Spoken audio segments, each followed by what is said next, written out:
Welcome to Atlas Live, Atlas Public Policy's live video podcast that brings together industry and policy leaders for lively discussions on the future of clean technology, transportation, the built environment, manufacturing, climate change, and more.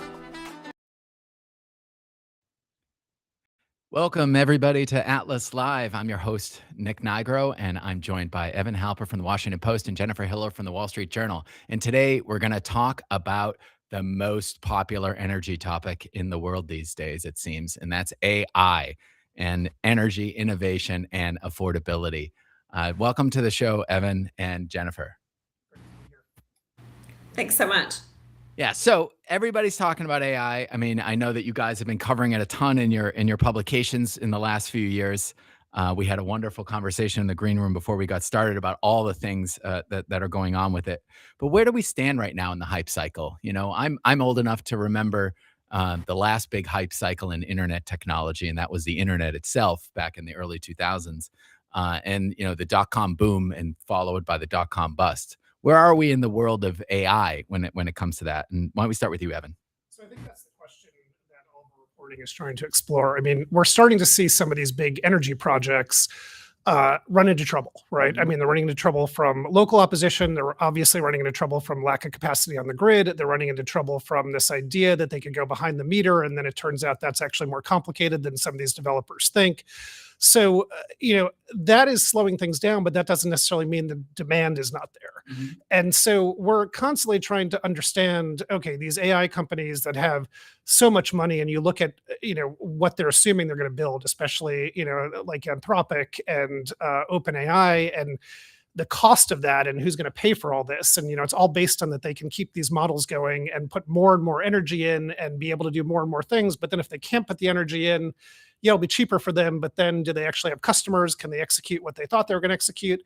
And will there be some kind of shakeout in the industry? At the moment, it looks like these companies are still going pretty strong, mm-hmm. and we're kind of surprised by their durability. But, this market there's so many people rushing in. It's such a gold rush that it feels there's just a lot of things about it that feel to me very bubbly. We just did a story, a lot of outlets did, about Fermi America, which was trying to build the world's largest, data center campus, 17 gigawatts. And, they did their IPO, and it's Rick Perry's company, as you know, and Rick Perry's son, and this guy, Toby Nigebauer, whose dad was a congressman in Texas. And the idea was that, they just had these political connections. They called the nuclear campus the Trump Advanced Energy and Intelligence Campus, I think. And, I was kind of shocked because I looked at this thing and thought, how are these guys going to be able to execute this? The IPO happened in October. It quickly became a $30 billion company. It made billionaires out of Rick Perry's son and Negebauer, but now the stock is deflated by 82%.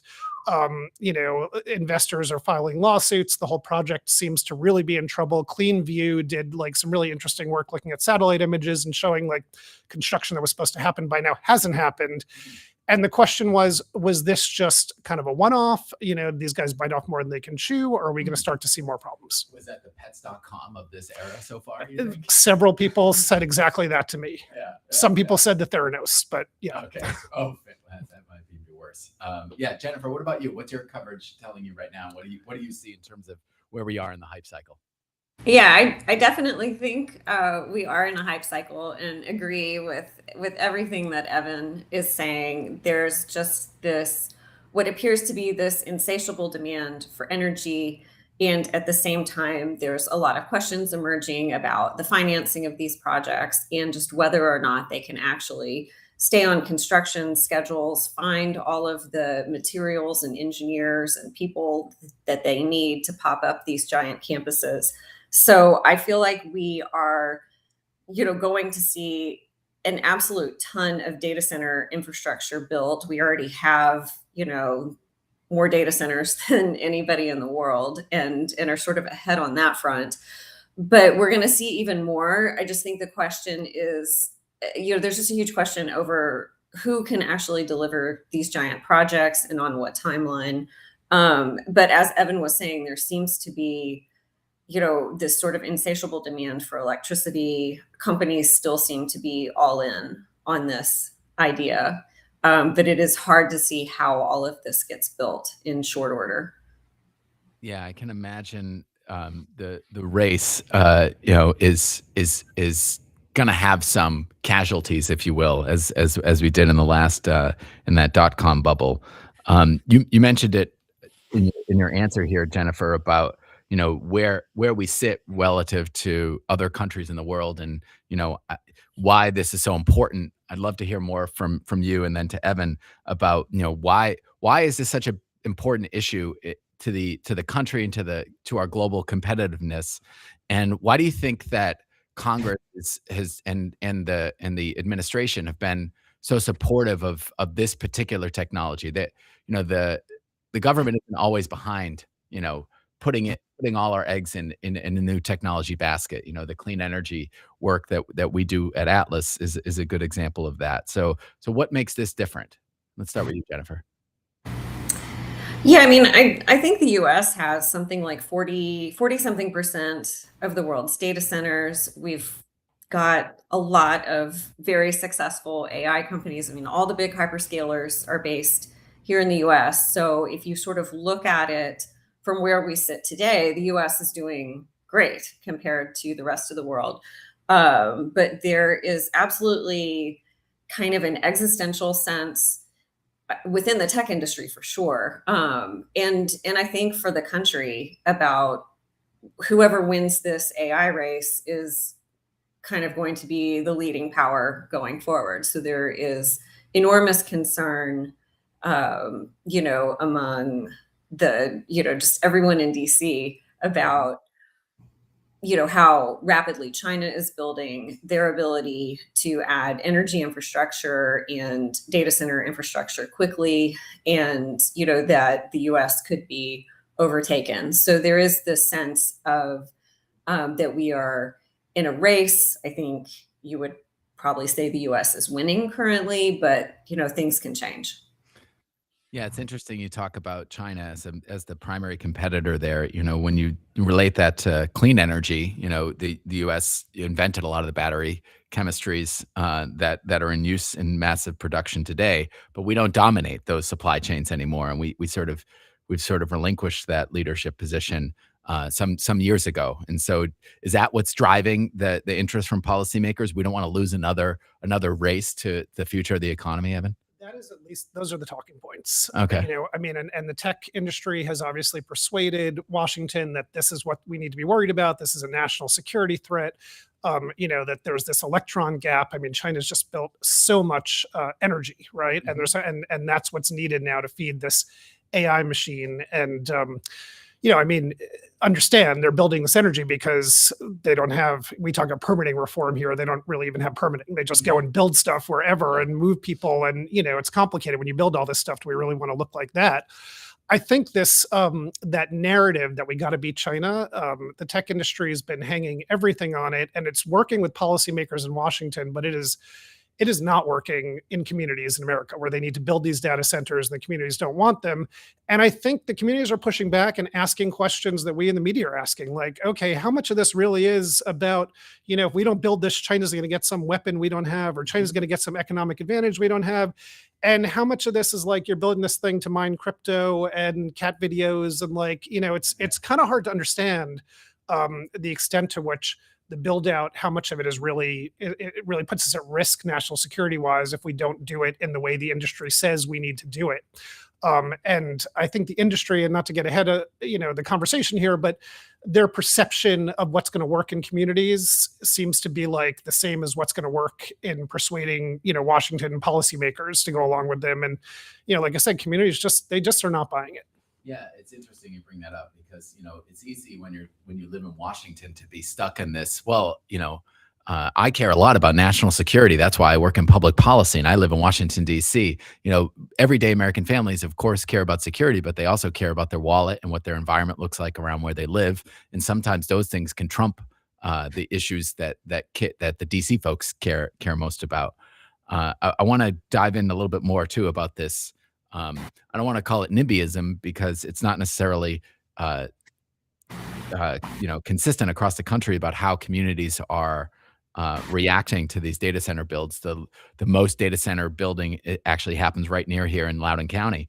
But there are signals or signs that Americans are increasingly kind of opposed to some of this building. And so why are people not wanting it? Because on the one hand, it's not a factory, it's not spewing a bunch of emissions. It isn't necessarily creating a lot of traffic because it's not a huge job creator, it's a bunch of machines, plugging into the internet and using a lot of electricity. So what's the opposition coming from? Yeah, and just to be clear, the data on this is like, it's not just signs. I mean, the opposition's here. The Post did a poll. We asked people in Virginia, kind of the global center of data centers, what would you be comfortable with having one in your community in 2023? Almost 70%, yes, comfortable.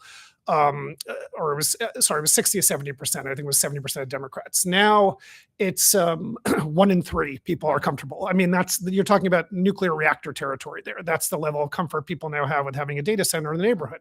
So the data center comes in, and you're right, isn't this just kind of a big warehousey type thing? But I think there's lessons there for what the renewables industry went through with solar, farms, right? Mm-hmm. It's thinking like, well, this is a good thing. It's clean. You're not building a giant power plant right next to me, but it changes the fabric of communities, and it's industrial, even if it's clean energy. And suddenly you had a farm there, and now you've got all kinds of trucks bringing in like all these solar panels. The guy who was the farmer next door is now an absentee landlord, and it's just solar panels on the land, and people are upset by that. And the data centers, I feel like the same thing is kind of happening. A few landowners are making a lot of money selling their land. And then this area that, especially out in Virginia, some of these areas, even the ones near Dulles Airport, they were kind of bucolic, they were rural areas. I went on a tour a couple of weeks ago. I went to one place where there was a traditionally Black cemetery, and the place had just been surrounded by data centers. So you had this like kind of 1 acre parcel of land, and then just these towering buildings. And if you paint a picture for the audience, like how tall are these like 10-story buildings? Are these like 2-story buildings? What are they? They're kind of like these sprawling warehouses. So if you're driving up the Jersey Turnpike and you see these big warehouses, but the difference with the data centers is that they have all of these diesel backup power generators on them, as you've probably heard about. And so there's big diesel generators on them, and then those diesel generators kick in like once a week, just to test. And now we're probably going to be using more of them, and they keep changing the regulations and letting them use them more and more because they're stressing the power grid so much. Not enough power from the power grid, so it's like, okay, power emergency this day, it's hot, you can use the diesel backup generators. And then black smoke starts coming out of diesel generators, and they're loud. And then I went to a place in Virginia, Vantage Data Center, where, they built a gas turbine power plant, like right, in suburban Virginia, and people live right next door to it. And the thing's loud and it's buzzing. Now it's starting to sound industrial. It does. Yeah. It's, they make it sound like these are just sort of clean, like sort of warehousey buildings. But when you live next to one, they cause problems. And then the power goes out, they're running these tests, and like, there were situations in Northern Virginia where one data center, something went down. They just had to run the diesel generators for days, and people could hear them from like a mile away, the local news, and they could see the smoke from far away. And so when you just have so many concentrated in this area, even though one here or there may not seem like that high of an impact, it has a lot more of an impact. And then there's, like you pointed out, the electricity rates, right? I mean, there's a lot of concern that this is putting pressure on the grid. They're having to build infrastructure for just these data centers. And then, the costs are socialized. And so all ratepayers wind up paying for it. Yeah. Jennifer, what's your reporting telling you when it comes to, where this opposition is coming from? Is it the case where, as Evan's saying, like it's nuclear power plant popularity levels. Like, I don't want this thing near where I live.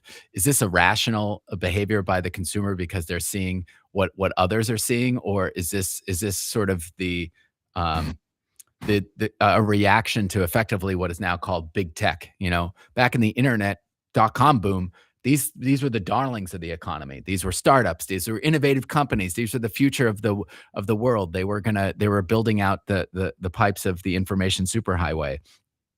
But now these companies are the largest in the world, and so there's almost an inherent knee-jerk reaction by a lot of Americans to be against the largest group, right? And is that what's going on from your perspective?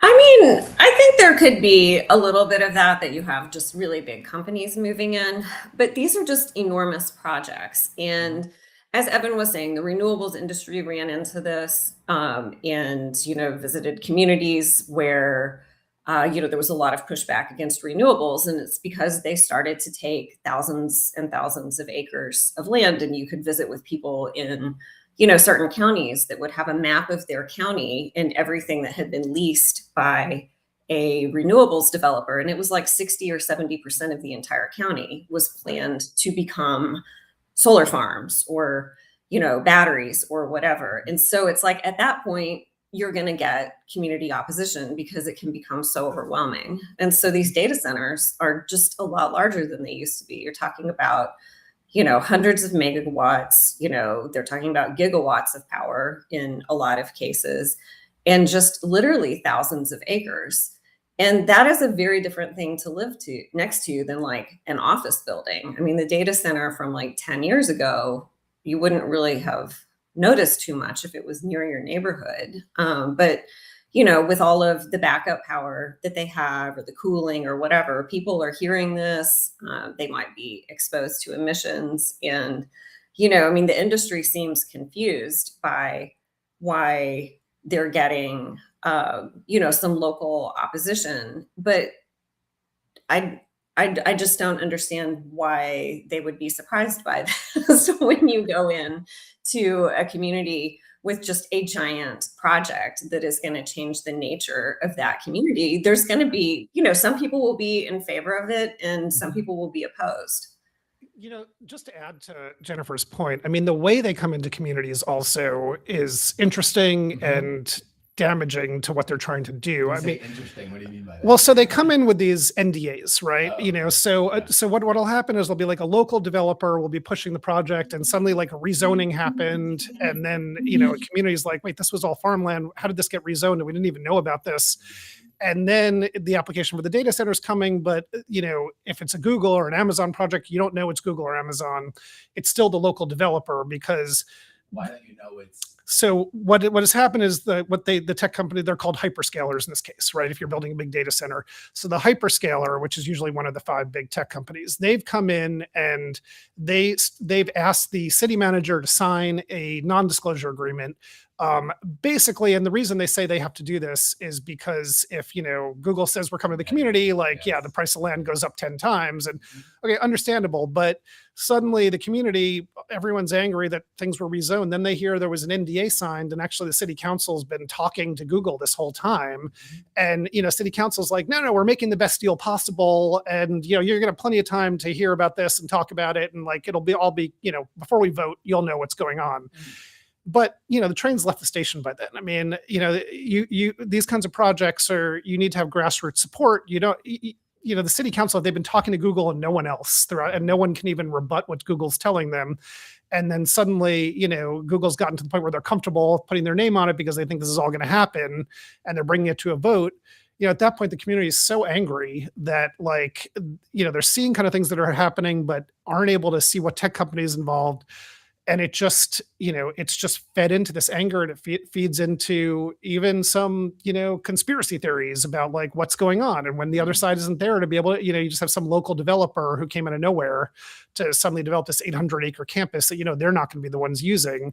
It makes the community very frustrated. And now we have tech companies, coming to journalists who normally kept us at arm's length to the extent possible. They engaged with us when they had to. Now they're like dying to engage with us and saying, look, we need to better tell our story. And I'm asking them, I mean, I was just at a dinner with one of the major tech companies, and they had a bunch of journalists. They're like, we're here because we want to better tell our story, and we're gonna do this all off the record, and I said, look, you really think you just have a public relations problem at this point, or is your whole model broken? I mean, are you really going to fix this by better telling your story at this point, or does something fundamentally need to change? Only they would listen. Right. Yeah. That's really interesting because, when you talk about the repercussions or the potential for, public backlash against this building, I look at Maine as an interesting example because the legislature in Maine passed a bill to effectively kind of ban the building of data centers, and I believe this was the first one in the country to do so. And the governor vetoed it in part because they were like she believed there was one particular project that should go forward, And that was part of her explanation. And getting to this point where we're, having it debated at the highest levels of a state government, where this control is managed, where this land is controlled, is kind of shows the seriousness of the issue, and how it's become something that is, I'm sure the tech companies don't want this, but it's becoming more of a political issue. And what does that mean for when you look towards an election that's coming up in several months? Are data centers going to kind of be on the ballot? Are they going to be an election level issue? Jennifer, what do you think? Oh, yeah, I definitely think this could be an issue at, in local elections. I think you're already seeing this in communities that have a lot of data centers, or where data centers are proposed. You'll see this is a big issue on, city council races or county commissions and things like that. But the main example, I think, is so interesting that it got sort of elevated to that, kind of like the highest offices in the state, and where this is an issue at legislatures and other places. And you've really seen this become a bipartisan issue. I think, Evan is going to be much better versed on Virginia than I am. But I mean, it seems to me that, some of the data center opposition that has developed in Virginia, which has this like long, history and experience with the industry, has been, very bipartisan. And, not to say that a lot of stuff won't get built and that there's not communities that, want to see some data centers come in for economic development. But, I think a lot of people are really just giving these, sort of a second or third look. Yeah. So Evan, I want to go back to you and follow up on two things that you brought up. One was just, if the tech companies think that their problem is right now storytelling, I'd love to hear you expand a little bit on what you think what based on your reporting, what you see as the fundamental challenge they face right now in doing this build, and what they can do about it. Number one. And then number two, you mentioned earlier, affordability. That's clearly a top of mind for a lot of people, particularly as electricity rates go up around the country, in some cases, higher than the rate of inflation, which is, something that doesn't happen in the US very often. Part of the driver of that is this build out. So expand on both of those points. Because on telling the story, I mean, what you're seeing is they need this speed to power, right? I mean, you talked about the race with China before. They're rushing to build as quickly as possible. They're saying we cannot wait. We just need to build these things, and we're already way behind. And the problem is, the remedy to the issue they have with communities is actually to come in on the front end, have conversations, build grassroots support, and that conflicts with their speed to power goals. And so they're trying things like hiring fancy DC lobbyists to kind of tell their story. And I mean, former Senator Kirsten Sinema famously was hired for this, or she started this AI infrastructure coalition. And, and then she went to a community in Arizona where the industry thought like, we're absolutely going to build this project. It's a must happen. And I think the city council or the county was inclined to help build it. And they were like, she came and she testified and said, if you don't approve this, the Trump administration is just going to come in and they're going to make it happen some other way. So like, why don't you have your imprint on it and get what you want out of it? And they were so offended by her that like, they all voted against it. I mean, the project died. And so it was just an example of like an industry sort of flailing. It just didn't seem like the best messenger. What they really need to do is go into communities and like, be there in the beginning, not, they say they're not going to do these NDAs anymore. Stop with that. Like, what does the community really want? How is this going to be a beneficial thing that everyone's going to feel is beneficial? And that takes a lot of time. And, they don't really want to spend that time. In some cases, I'm sure they can't afford to, because their competitors aren't, because they're going to places in the country where they can build. And that it's sort of finding those little places where you find little opposition and welcoming arms to the investment, which is a meaningful investment in those communities, I'm sure is part of the formula for them right now. Yeah, it is. I mean, and then which gets to your other question about the costs and how are they going to manage and they keep saying, I mean, they signed this pledge saying that they're going to pay their own way. No one believes them. And I did go back and do some checking. Like, you can find projects, I mean, like Amazon, and I think all the companies are saying, well, we made this pledge, but we always did it this way. We're not changing anything we're doing. And then you can find projects where, some very credentialed people, like in very credentialed universities, are like, actually, if you look at this transmission line that, this power company is putting in, at the request of this data center, and the rate's going up because of it, like, yeah, that's their fault. And this, and that happened. And like, how does that match the pledge? By the complexity of the energy system. Yeah. I mean, the problem is like, I think that the industry feels like they can win this debate because it's so complicated, and they can point to, no, that infrastructure is going to be used by everyone and everyone's going to need it. And like, it's just a debate that's like, there's no black and white in there. But, I don't think they have, they say that they're going to pay for their infrastructure. And if they really did and started spending a bunch of money like on the grid, fine, maybe that, but instead they started looking at ways of going behind the meter. And then that has implications for everyone else, because the supply chains, like, they start like taking stuff for their own grids, and then that's not going to make them friends with the utility industry either, drives up costs for everyone else. So now they're saying, no, we actually need to go on the grid, and we're committed to that because we want to like secure the grid. And there are studies that over the long term this could actually help everyone, but in the next, I don't know, 2 to 3 years, I don't think we're going to see it that way. I think we're just going to see prices just going up, and data centers getting built, and ratepayers are just going to, like they did in Virginia in our poll. I mean, everyone was felt their utility prices were going up because of the data center. Yeah, that connection, I think, is going to be hard to break if the public feels an increase in costs, and what they see visibly is this very energy hungry load showing up in their neighborhood. It's hard to disconnect those two things, even if they're not connected. And that's a hard story to tell. Jennifer, what about you? When you've been covering energy for so long now at the Journal, and how do you connect this AI story to energy, and how do you see it playing out? Yeah, it's a wild thing to watch, honestly. Just the level of infrastructure build out is really intense and incredible. I think there are a lot of cost pressures. As you guys were mentioning, there's this debate over affordability, and in some cases you can sort of draw direct lines between data centers coming in and higher costs, I guess, especially in places like PJM and the capacity market issues that are going on there. In some cases, there's been, some interesting work done, some national lab studies. In theory, you can have a big user like data centers come in, and it takes up some of the existing capacity, and it helps lower costs, kind of for the system, because you're sort of spreading those costs over more use of the system.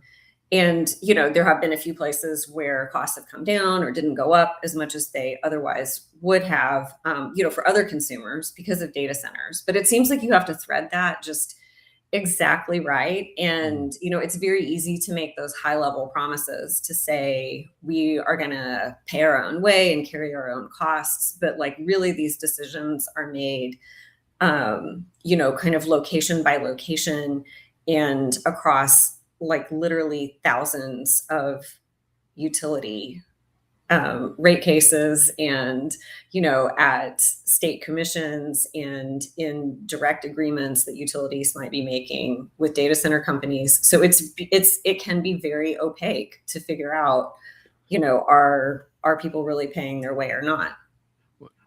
What I like about you saying how opaque it is, it comes down, I start to think about information access and how important it is that the public have good, reliable information. And of course, the irony of this whole conversation is the information superhighway was built by these companies, and now they're the steward for getting this information out to the public about what's actually going on.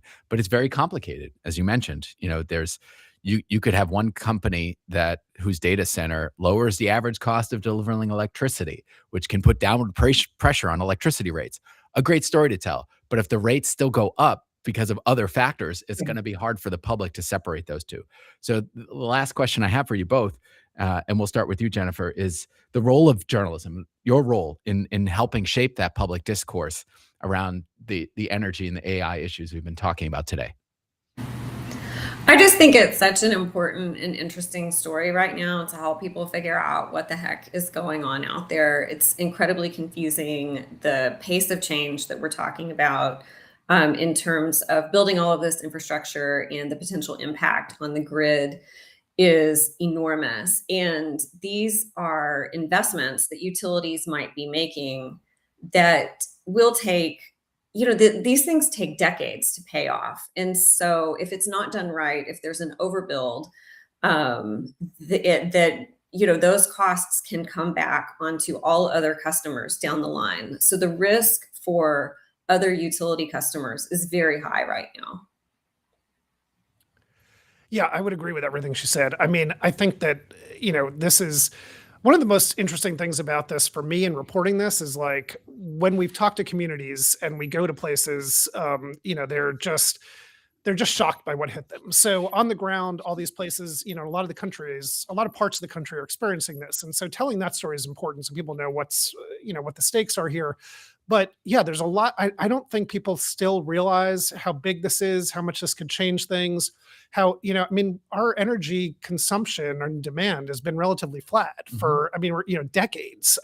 We're back to like post World War II levels here, or like the advent of air conditioning, but it's even like different because even those things, the light bulb, the air conditioning, we all got our air conditioners and efficiency came and like it leveled out. This is not leveling out. I mean, the charts of the amount of demand, it just doesn't even make sense. It doesn't even seem possible. Like something's going to have to break.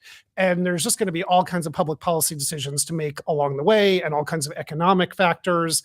And it just makes it such an interesting and important story to cover because people hear about this, they hear about AI, they hear energy demands, environmental issues, but I don't think it's still resonated with a lot of people, like just how big this is and what the implications are. They understand the implications of AI maybe taking away their job, but even the implications of the energy piece of it, how big it is. Yeah. Wow. That's a challenging way to end our conversation, Evan. I really appreciate this. Jennifer, thank you so much for joining us as well, virtually. Hopefully next time we can get you here in the office in person. So I just want to echo one last point you mentioned, Evan, at the end there about public policy and the importance of it, because we're a policy shop, and the reason we're talking about this issue is because there's a clear role for policymakers in helping guide, set the rules of the road up, and make sure that the investments that are happening in these communities are realized by those or benefiting those communities, and that the U.S.